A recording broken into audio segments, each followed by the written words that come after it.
Hello everyone. We will be starting just in a few minutes, so please be patient. And if you can, please switch on your cameras and please turn off your mics. Thank you.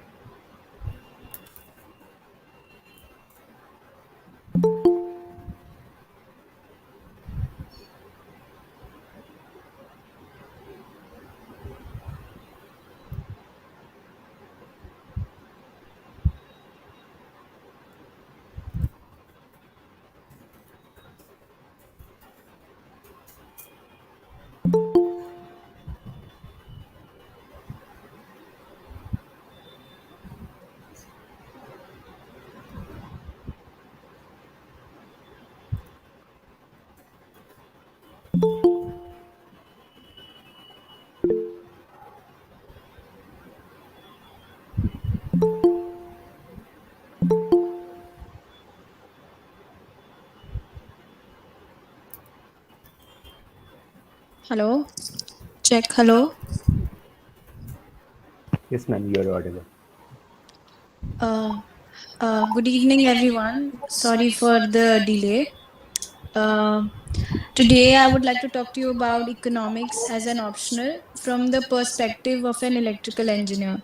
When I was taking this optional in 2017, no, sorry, 2016, I faced a lot of backlash from a lot of people, including the shopkeeper from whom I decided to purchase my books. As you know, that when you start, I initially gave my first attempt in 2015 in with electrical optional, and then next time I changed to economics optional. I was an electrical engineer from NIT Bhopal. So, as you can see, I had no basic background in economics. Everything was new to me. I started from a blank slate completely.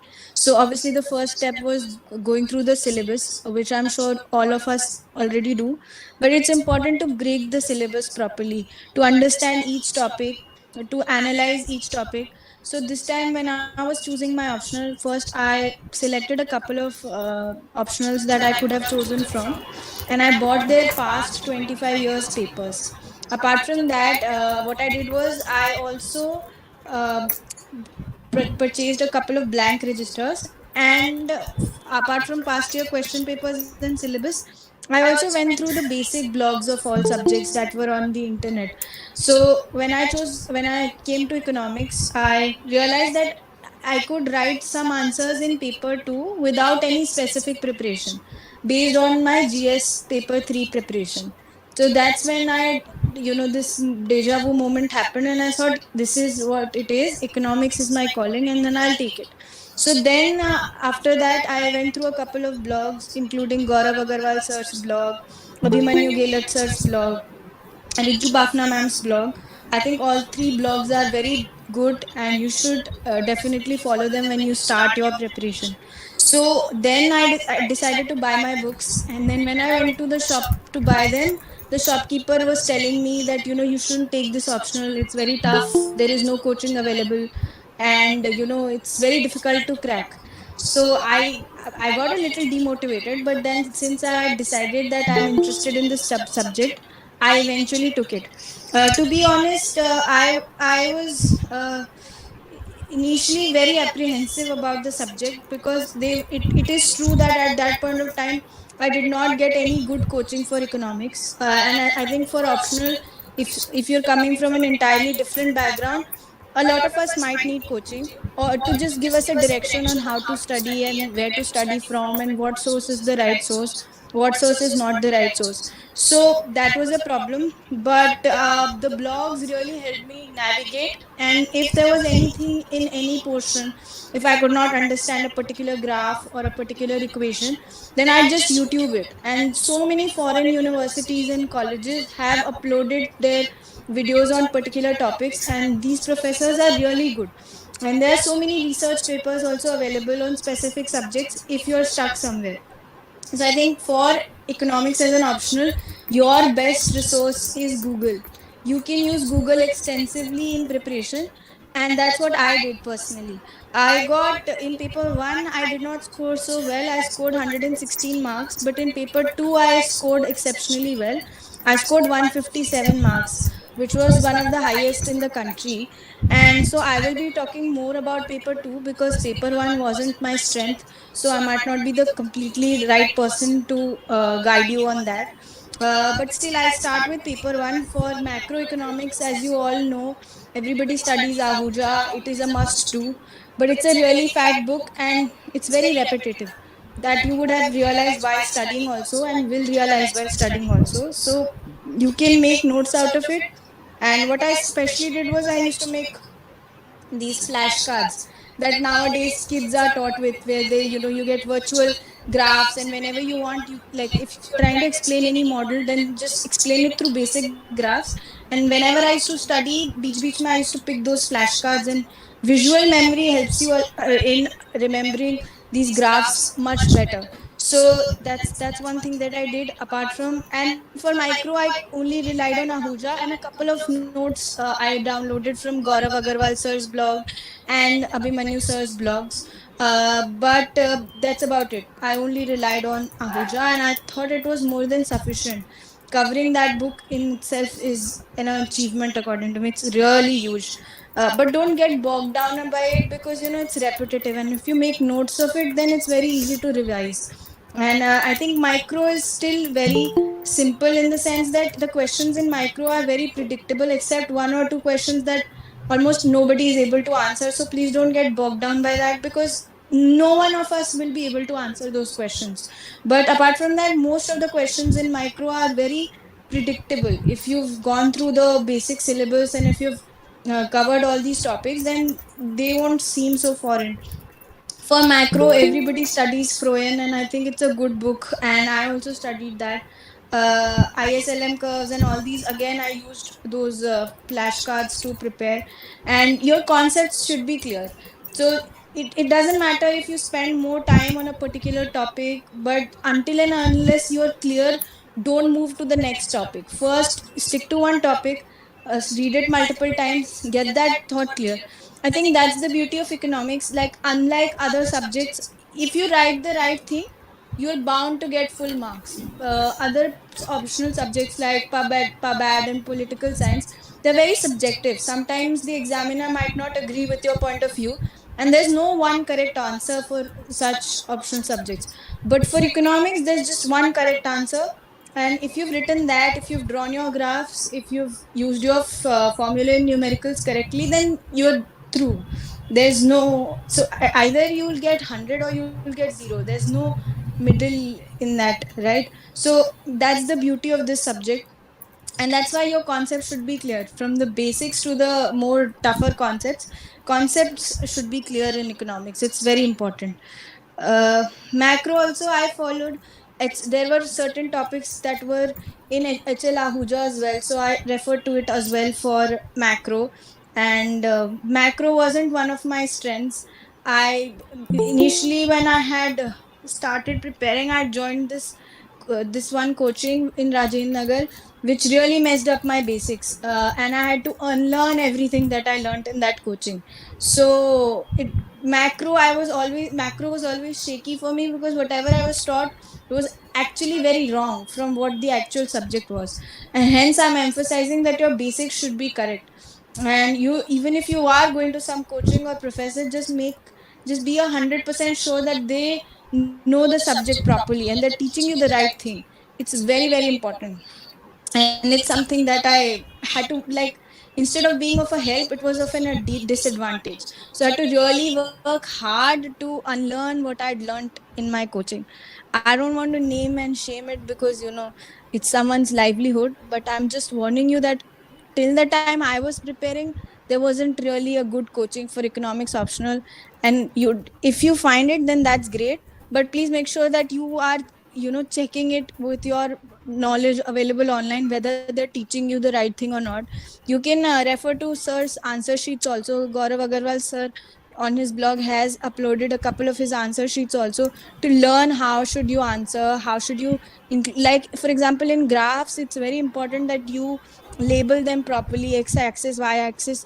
You don't need to draw like the perfect graph with scale and pencil. You won't have time for that. Maybe you can just draw it from the pen. But the main purpose of the graph is that both the variables on x and y axis should be clear.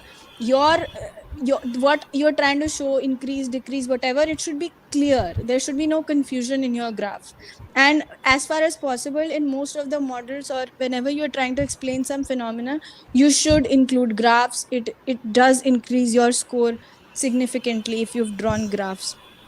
uh, Apart from that, money in banking, again, Freund's good, and there are chapters in HL Ahuja also which are good. For money and banking, a little bit of knowing a little bit of current affairs is also good. So RBI keeps releasing these quarterly and monthly and so many reports, which I think you can follow, and the good ones, whichever have something relevant to that year's current affairs, you can pick it up and read from those reports.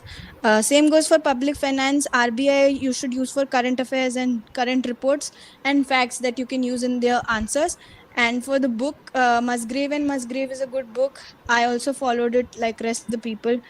International trade, it was quite a tricky topic. I think I devoted maximum time to international economics. And Salvatore is a brilliant book, but you take some time to understand it. So, like, maybe you will not understand it in the first reading. You'll have to read the same thing multiple times to make sense of it. So, again, in international trade, graphs are very important, and you can use flashcards and just be clear with your graphs in international trade. There are multiple questions from international trade every year, so it's a very important topic. And you should not leave it at any like you this is very important, you should definitely cover it. Growth and development is a very random topic because there's no one source for it. You have to refer to multiple sources for growth models. There is no one good book. And just do your research. People read Jingan, somebody reads something. I mean, I think I read this topic from multiple sources online and I made notes, and that's how I covered it. So uh, that's how I did. In models, you need to know your assumptions that you're making before you explain any model. You need to know your graphs. In numericals, you need to practice, and like I said, out of those 5 questions, you choose to answer any 3 questions, but sometimes there will be questions that you won't know. But trust me, nobody would know them. Don't see them and get scared, my paper is not going to go properly or whatever. And if you have strong basics, you will sail through this paper. I being a new student, I was studying for paper 1 till the last day. Like, I was still, there was still something new that I was learning till the last day. Hopefully that will not be the case for you guys, since many of you might have an economics background. So use that to your advantage. And uh, like I mean, practice answer writing, after you're done with your syllabus for paper 1 also. There will be a lot of questions that you will not understand, and you will not find answers online to those questions. Please don't waste your time to on them.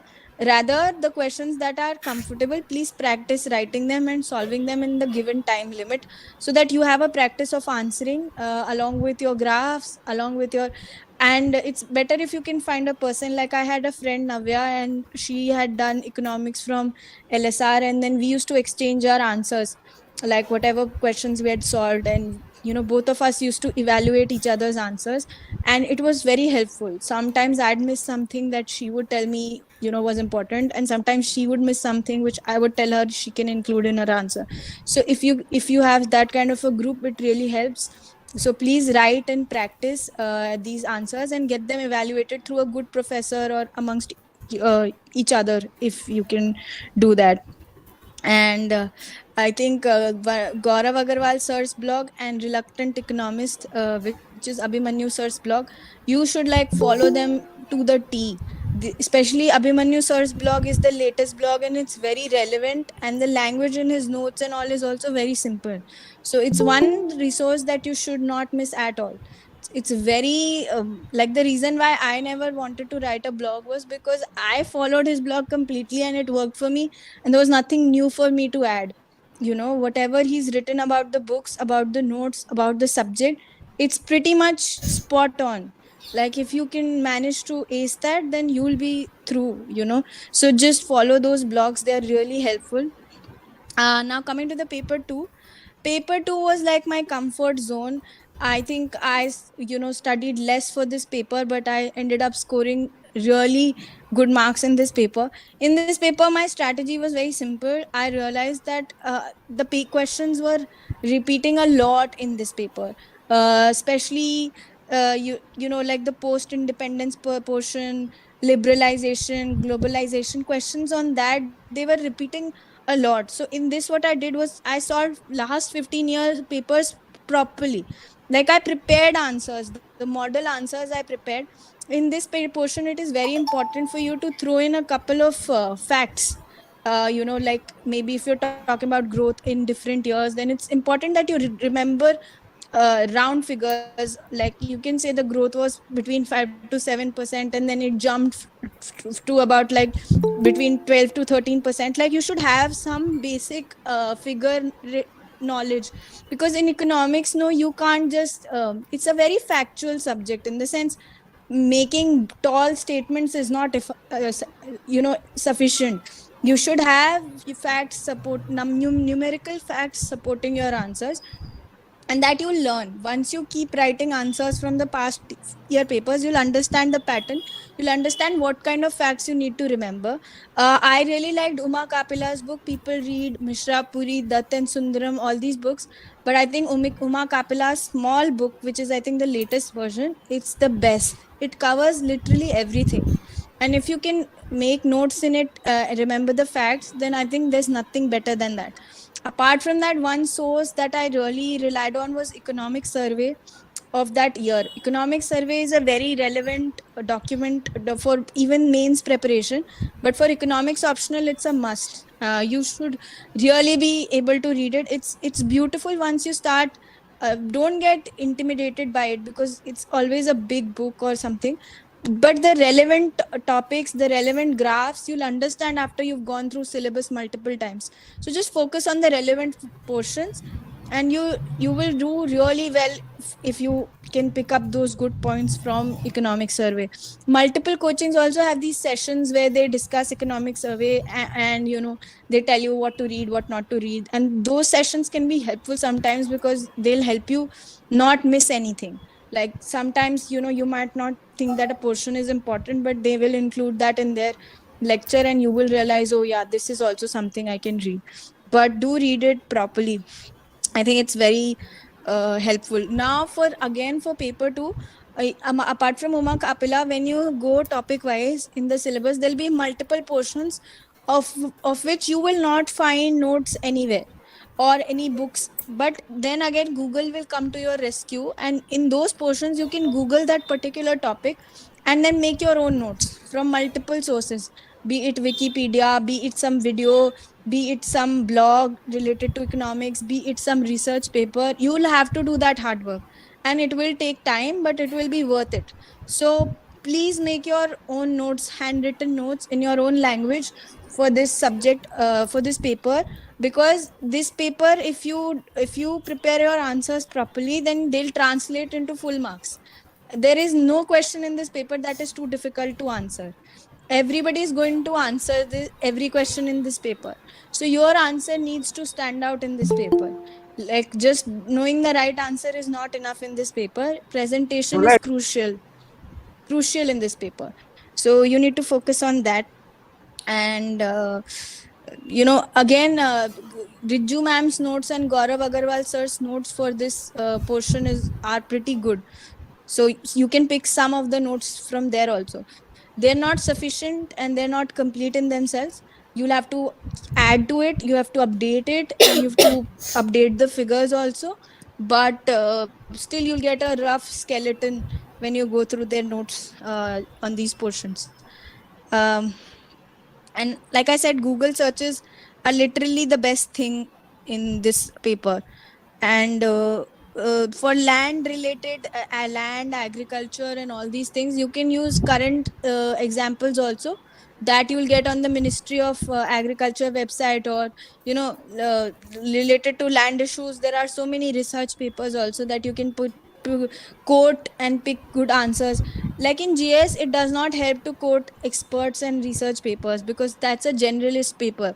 But in optional, it's really helpful if you can quote some economist or some RBI governor or some expert on a particular subject. So it's good to know in depth in this optional subject, so that you can do.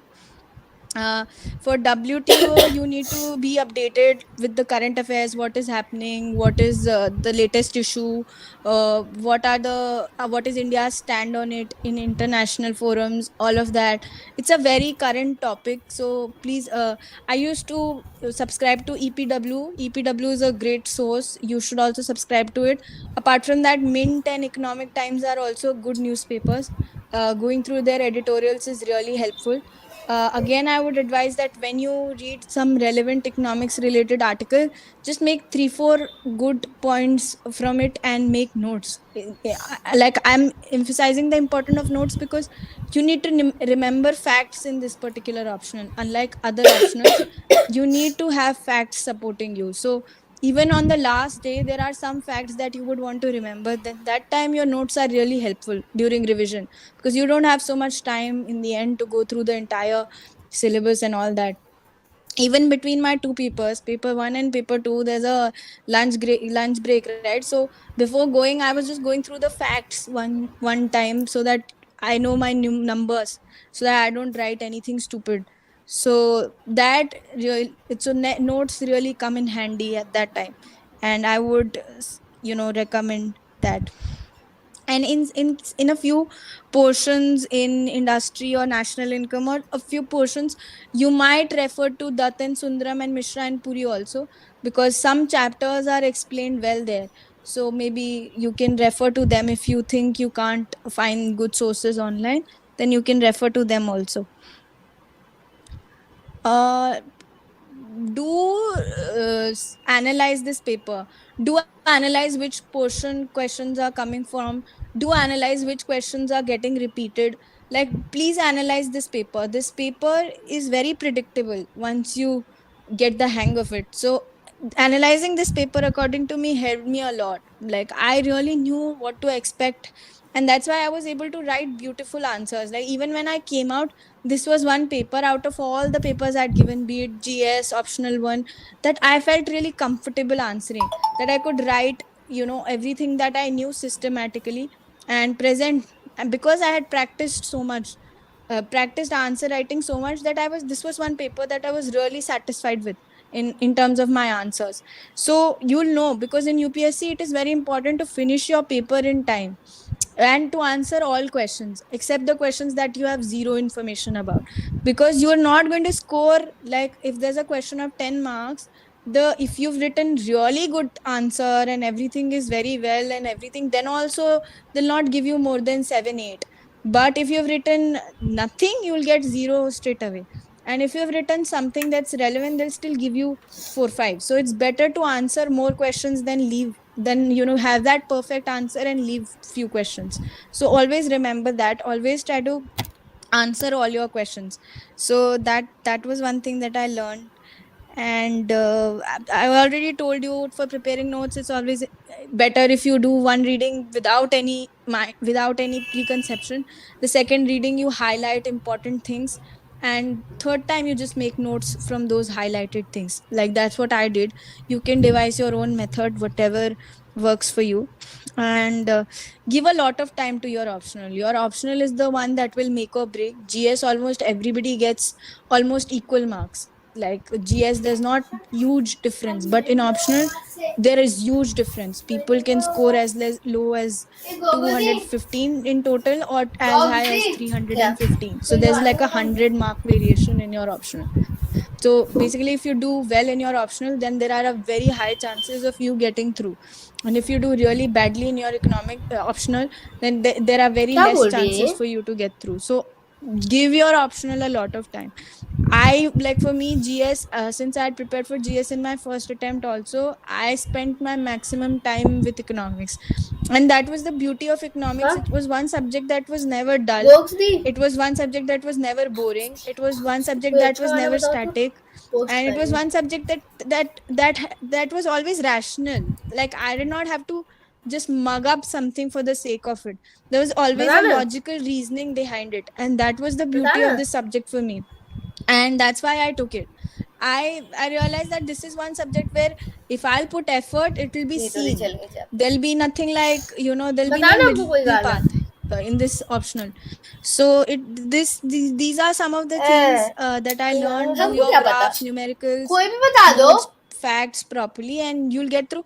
And just be कोई भी बता very दो focused. You don't राता need to लंबे be a लंबे डाल PhD they in economics. When I हाँ say refer to research paper and notes, I mean just for राता particular लंबे लंबे portion डाल if they you think that you don't तेरा have enough resources, लंबा and then you can do that, but not for every topic. You don't need to be a PhD in economics. You just need to have good basics, and you need to be able to answer the questions. The ultimate objective is that you should be able to answer the questions. The ultimate objective is not for you to become a professor in economics. Please keep that in mind while studying. I've seen people going tangentially in different directions because they are trying to go too deep in a particular topic. Like for example, if we are talking about game theory, some people, I don't know to what length they go when they study game theory. We want to do this also, we want to do this also. Are you don't have that much time. You need to cover all the topics, you need to cover all the basics, and if there are notes not available, or if there are no sources that help you, then you should go through research papers and Google articles and things like that. But that should not be the first thing that you do. Try to minimize your effort. That you learn in economics also, to try to it's very important to be efficient and increase your productivity to the maximum levels when you are studying economics. Be like a smart person. Smart study is important than working hard. Working hard will not get you anywhere. You analysis is the thing that helped me the most in this subject. And uh, like I said, even one of my batchmates, Tejasvi, she has given notes, on insights. Those are the notes, and I think Namami also, my batchmate, she's also given notes online. So in the year that I cleared, a lot of my batchmates cleared with economics. So it really works for people. And out of Himadri also, me, Himadri, we were both engineers. We had no background in economics. Still, we managed to get good marks. So it's not like it's very difficult, or you will not be able to and understand it. It is simple, but you have to put in hard work to get it. So be confident about this optional. Give it enough time, give it enough practice, and you will sail through. And that's basically what I had about this subject. Now you can ask me any questions that you want related to economics, or UPSC, or mains, or prelims, whatever. uh, yeah.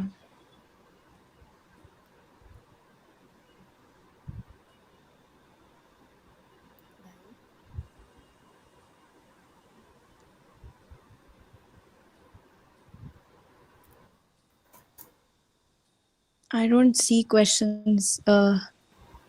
Can someone just compile the questions and ask me, please? Ria, are you there? Hello, good evening, ma'am. Yes, ma'am, but there is some issue with my camera. So can Oh, I? that's fine. Yeah, that's fine. Yes, ma'am. So our first question is that we have seen many engineer students who leave the idea of becoming engineer and wanted to become IAS officer. I mean, why engineering field is also good, not just for the money, but the future is also good. Then why they suddenly switch their mind to become IAS officers? Is there any particular reason? So I will tell you something. Most of the engineers in India are accidental engineers. They ultimately want to do something else, but they've been forced to do engineering, and they've come to engineering. And in engineering college, they get enough time and energy and wisdom to know what they want to do in life. In particular, to my case, I knew that I want to be a civil servant from a very young age.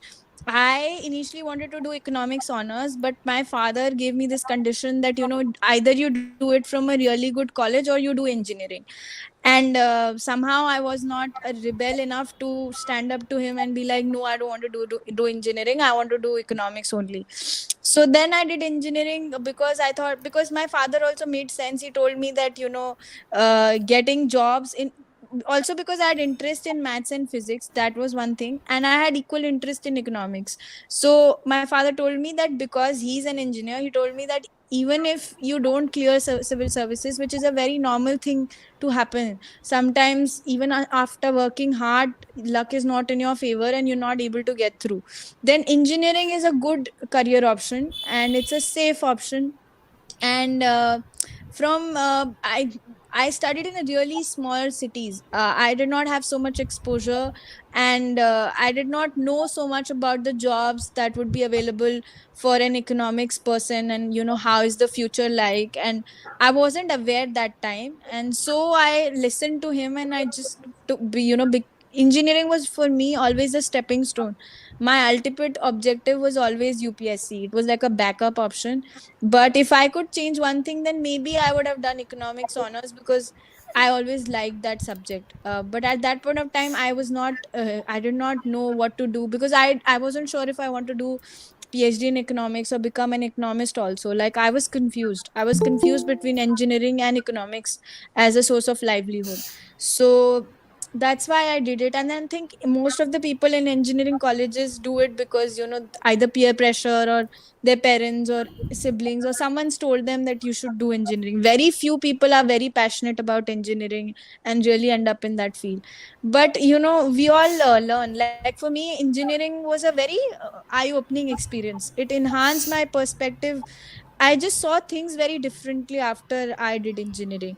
All those models, all that views, top view, front view. Suddenly, I was very analytical in my approach, and I think that was my takeaway from engineering. It taught me how to analyze things, how to model things, how to think practically, how to find pros, cons, and how to find the practical application of things, how to just analyze something, not just read it. So that I learned through engineering, and I think I'm still using it in my job, in Yeah, everything, in Vidya. my UPSC preparation. So They, studying never goes to waste. If even if like I'm going to be engineer for life because I studied it.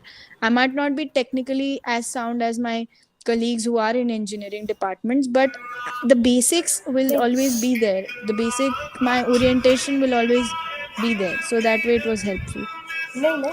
I think we can go to the next question. Yes, ma'am. So our next question is, if my optional subject is political science, how can I prepare for it? So, So I'm not the right person, obviously, because I did not take political science. But for any optional, two things you can do, which I think are very They, relevant and people don't do in spite of multiple people telling them to do it.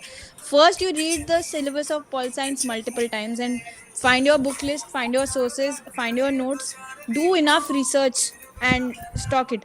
Second, go through the past year papers. You should know the trends, what topics are important. Now this is true for all optional subjects, and when you are doing that, you should be comfortable with it. Like some नहीं answers नहीं should come naturally to you. You have to have an edge over the others. They If you're not having that edge, then there's no point in taking that they optional. So take that देगा optional in which you have an edge. Now I've लंबे heard that ज़्यादा Shubhra जाएगा ma'am is really good and her notes are really good for pol science. And one of my batchmates, Aishwarya Dongre, लंबे आई she's my namesake also. So she took political science and she scored exceptionally well. So I'm sure you'll find her videos and blogs, and I think she'll be a better guide than me on the nitty gritties of the optional. But overall, you choose the optional that you are passionate about. Second, you're good at. You should excel at it. Like the idea is that you should be able to compete in it, perform better than other people. That's the idea. Next question, please. Yes, ma'am. So the next question is, please also give some tips about GS and essay. GS. So in GS answer writing, one thing I'll tell you, they don't want hi-fi answers. They want simple answers, the ones that we write in 10th and 12th boards. So I don't know how many of you remembered, but there used to be sample question papers of caption में CBSE रहने in 10th and 12th, where they used to show कट्टी you तोट्टी answers and करती how है they're तू marked. पता है caption This portion if you write, you'll करना get कभी तू that मुझे many नजरों marks. से This दूर point if you include, you'll get this much. UPSC is करना कभी तू exactly मुझे the नजरों same. से दूर There'll be a question, there'll be points that will be given to the evaluator. If you have many points in your answers, then he'll give you marks. If you write something that he does not have in his model answer sheet, it is far away. Like if you बोले quote some research theory, some very deep intellectual shit, then they will not give you hashtag marks. बताओ जल्दी If you जल्दी stick to your basics, write the basic facts, conclude it properly, give your opinion, write it in points, present it properly, highlight important things, then you're done. Reels GS की is litre like है knowing everything basic about everything. Like reels as a Instagram officer, what they expect you is to have a knowledge about anything, because tomorrow if someone comes with a problem about something, you should not be clueless. Of course, you will not know 100%. We'll all use Google and do everything, but you should have a basic understanding of all the subjects. That's what is required out of you. You don't need to be experts, but you have need to have a basic understanding. You need to have an independent opinion, and you need to really believe in that opinion. Like that will happen in mains, and that will happen in interview also. Like if you think that this is okay, if you think that a particular treaty is helpful, then you stand by it, no matter what the media is saying, no matter what a particular book is saying. If you think it is helpful and then you form charger judgment on a लाना पड़ेगा particular this thing, then time तेरे stick को to it throughout your answers, throughout in mains and interview both. In essays, I did not score exceptionally well in essays, but I think practicing multiple essays and getting them corrected by experts is a good way to go about it.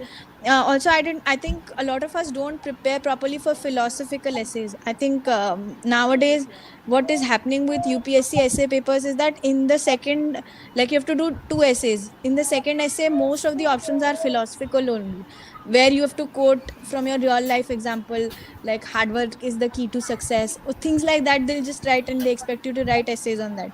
Now, I wasn't really good at it, but I think if you want to score well, you have to be good at those also.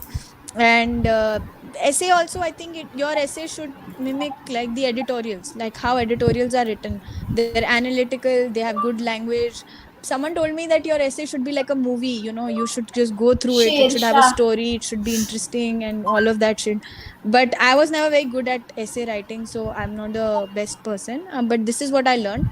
But GS I scored very well in both the times, and this is what I did. My answer used to be very simple. It did not have big hashtag words, Shershah big डाल दे phrases, big expert names. it, डाल it used to have basic facts, it used to have my opinion, and I tried to answer all the questions in my GS paper. S H Even the ones that I had very little idea about, I gave them very less time, but I tried to answer it. If there S were 20 H questions, then I tried to answer D all R those 20 S questions.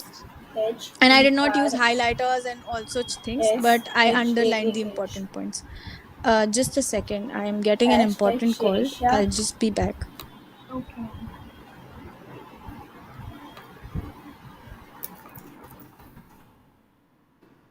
Hashtag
Hello, am I audible? Yes, Yes, ma'am. ma'am. Okay, we'll have to be a little quick now since there's some work also that I have to attend to. So we'll have to be a little quick now. What all questions are left? Ma'am, around 10 questions. Okay, so I'll answer them quickly now. Okay, ma'am. So the next question is, are there any benefits of economics in other papers? Oh yeah, it's exceptionally helpful in both paper 2 and paper 3.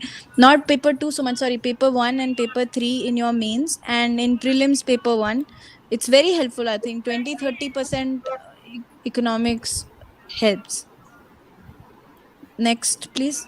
Next question is, how many hours have you studied in a day from starting? So I think it depends, there are good days, there are bad days, and also when the exam, how close the exam is. I think 1 month before prelims and then to after prelims to means, we all put in too much effort. I think it sometimes touches to 10-12 hours, but normal days I think 6-7 hours are more than good, like good enough if you're concentrating on, like 100% concentration is required. You need to be there physically, mentally, emotionally with your subject. So it's, and also it's a very individual question. Some people, they can grasp easily, they can put in less number of hours with better concentration. The idea is how many hours you put, just be there and give it your 100%. Don't think about anything else in that time, and take breaks. I think taking breaks is important. Doing some yoga, meditation, physical activity is important. Don't make it like a continuous session. Take breaks and then study as much as you have to. If you have to finish the syllabus. Now if you can do it in 6 hours, it's good. If you take 7 hours, it's good. If you take 8 hours, you do it. Like, it depends on you completely. So, ma'am, next question is it worth to join coachings in Delhi after having basic knowledge of all GS paper or need to flourish by own?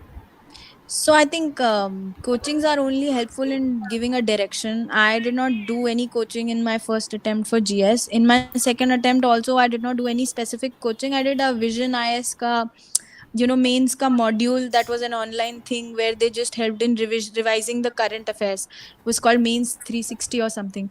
And apart from that, there was a Aspire IS reading newspaper reading class that used to happen in my hometown in Bhopal. So I attended a couple of days. That's it. I mean, and apart from that, I never thought that any coaching was required or must do. But yes, you can do it if you want to, and if you don't, if you have difficulty in concentrating, or if you don't know what to study, how to study, then coachings give us that direction. Even after getting that direction, ultimately you have to study on your own. Self study is very important. If you do coaching or if you don't do coaching is your choice, but self study is something that you can't get rid of. You have to ultimately learn it on your own. So if you have good basics, then you probably don't need the coaching. Again, a very personal choice according to me. So, ma'am, the next question is, if a person has chosen a medium, for instance, English or Hindi, can they Mm. switch it for answering some questions, or No, for no, the interview? no, no. No, no, I don't think. You have to choose it before only, and then you have to stick with it. If you chosen Hindi medium, then you have to stick with it. For interview, you get that option to choose which mode do you want to give your interview in, whether in Hindi, English, or some other language. There are choices available. At scheduled languages of the constitution, I think you can choose multiple languages, but you have to stick to it. You, of course, like while giving the interview in Hindi, if there are certain technical terms which you only know in English, then you can use that. There's nothing wrong with it. But you have to stick to whatever you've chosen. It's not like you can answer a couple of questions in Hindi, a couple of questions in English. No, that's not allowed. Okay, so ma'am, next question is how to perform well in interview, and please tell your interview experience. So in interview, I think one thing works is being yourself. Don't try to be someone else. Don't try to lie. Don't try to fake it. Just be yourself. If you don't know something, just politely apologize. Sorry, sir, I don't know. Always know about the current issues that are happening before the interview, or even 6 months before that. There might be certain controversial issues. Please clear your stand on that, and don't argue with the person taking your interview. They're very, so I think you should give your interview, the person taking your interview should, you should treat them like your grandparents. You would be respectful to them, but you trust their wisdom, but you would also be yourself. So just use that, keep that in mind, and work on your DAF. You should know about your hobbies. You should know about your optional. For me, my interview, I least expected questions from electrical engineering because my optional was economics. But I wasn't asked any question from economics, like literally not even a single. Most of my questions were technical in nature and they were from electrical engineering. And they were basics of electrical engineering. Of course, some questions were like, they asked me things that were common to both engineering and economics, like, what about discoms? Why are they having so much losses? What do you think about privatization, all that related to discoms and all.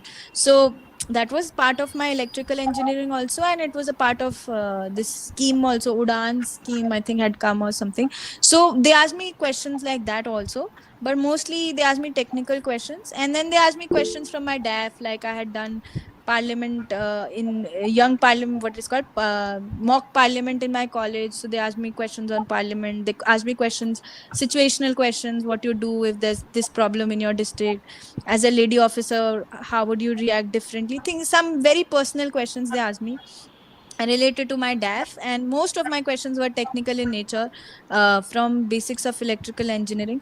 But my interview, I'd say, was a very relaxed interview. I was smiling throughout, and they were also smiling throughout. They made me very comfortable. There was no altercation, there was no argument. It was a very peaceful kind of an interview.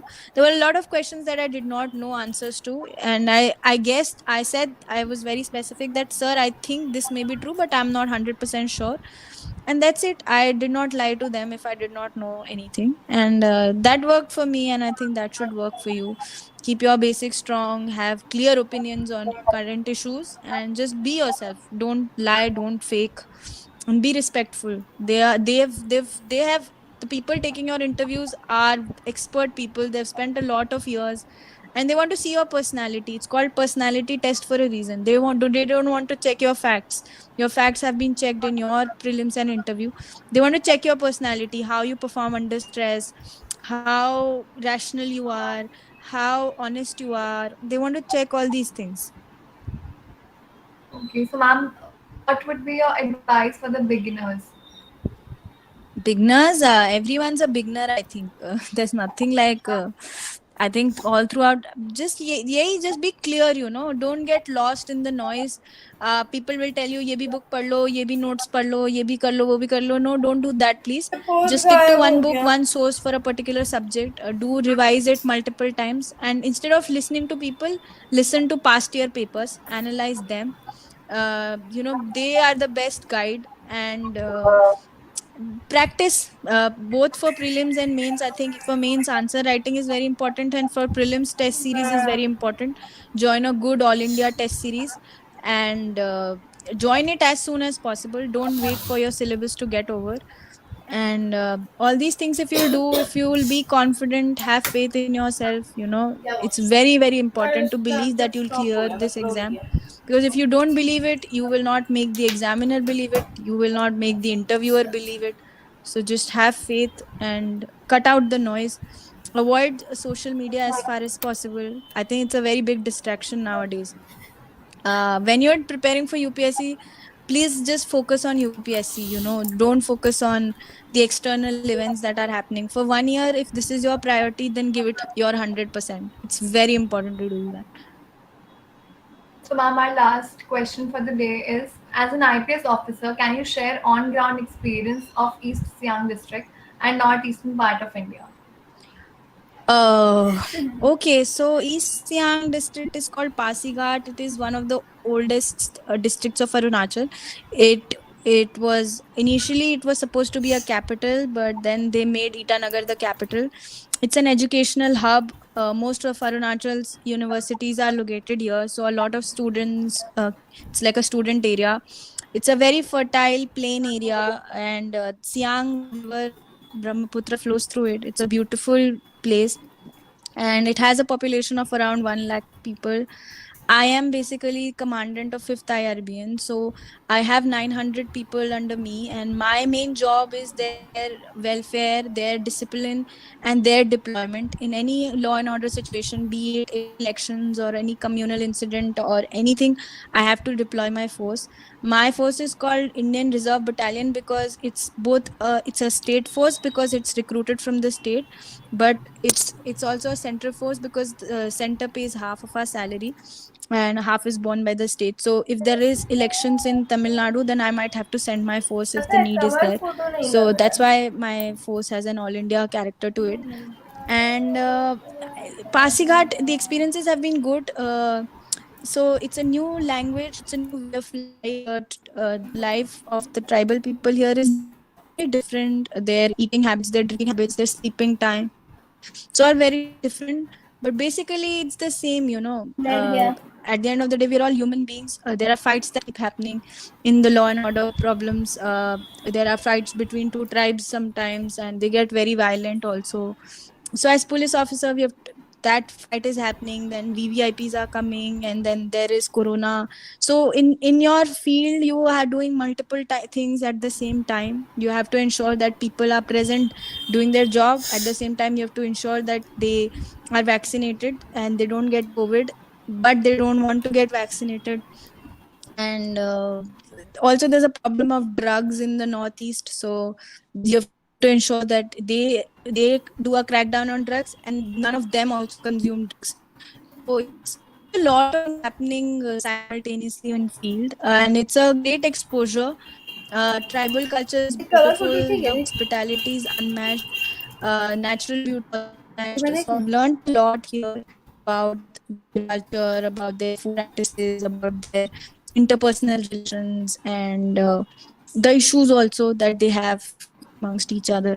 So it's been a very wholesome experience, and it's been a tough also experience. Some days are very tough because so many things are happening, but you grow every day and you learn something new every day, and that's been the beauty of this job for me. And Northeast is no exception to that. And surprisingly, I did not know, but Arunachal is one of the more patriotic states of India. The way they celebrate 15th August and 26th January, very few states will be able to emulate. They have this kid going around, flags coming to your office, kids who salute me every time my car goes. It's just very nice to see the patriotism they have for India in spite of being racially discriminated by the mainland people so many times. So they are very dishonest people in terms of a lot of things, which I've realized after coming to the state. But at the end of the day, they are the same people. They have same values, and they live together happily. They like to have a good time, and it's been a great experience for me. And I hope to continue to learn and grow. That's it. Thanks a lot, ma'am, for your valuable insight. Okay, guys, all the best, and please believe in yourself, give your 100%, and do really well in whatever you want to do, be it UPSC or any other exam. And I'll take your leave now. Thank you for giving me this opportunity to talk to you. Okay, bye. Thank you, ma'am. Thank you, ma'am. Thank you, ma'am. Thank you, ma'am. Thank you, ma'am.